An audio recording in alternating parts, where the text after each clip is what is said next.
and beyond that, no complaints. It actually finally feels like February. It feels like it should this time of year, which is not something I've been able to say for the past month or so.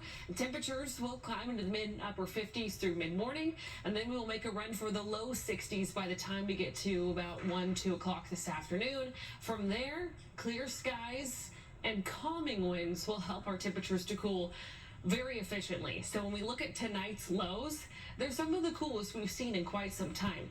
This is a look at how we will wake up starting on your Sunday morning. So out the door tomorrow, if you're headed to church early, running some early morning errands, definitely going to want a jacket on hand because we will wake up in the 30s for most, in the 20s for some. For folks that live further to the west of the Metroplex, you're going to wake up in the upper 20s below freezing.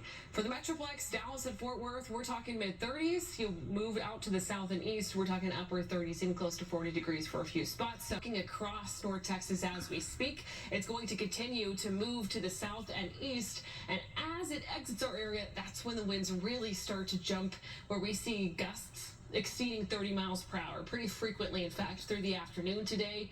Once we get the sun to set and the front moves well to our south and east, winds will gradually calm, but you likely won't notice that until you wake up tomorrow morning. So for today, it's breezy and it's dry, which means we're talking fire danger yet again. All across North Texas, for most across North Texas, the Texas A&M Forest Service has forecast high fire danger. So that's everything you see here in tan that moves through most of the Metroplex.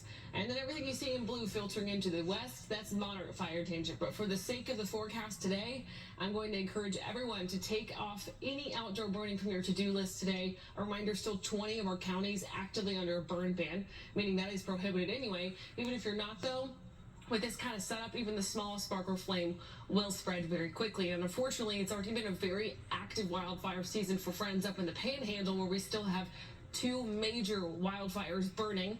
The lavender fire at 60% containment has already burned over 18,000 acres.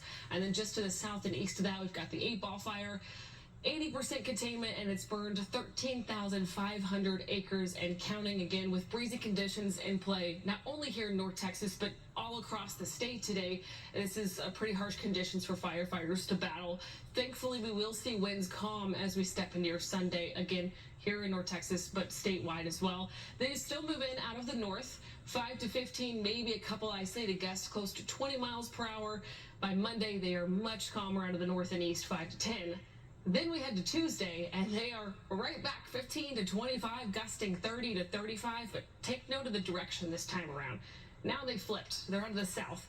That means it's a warm breeze ushering in some above average temperatures. So if you are a fan of the February feels, get out and enjoy it this weekend, because it's going away quickly as we step into the next work week. We're back into the 70s by Tuesday afternoon, and that's when those breezy winds start.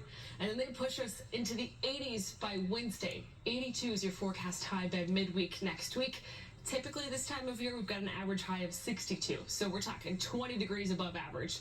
And then we've got our eyes on a little bit of a cool down as our next front looks to roll through between Wednesday and Thursday. But even still, we're well above average for this time of year.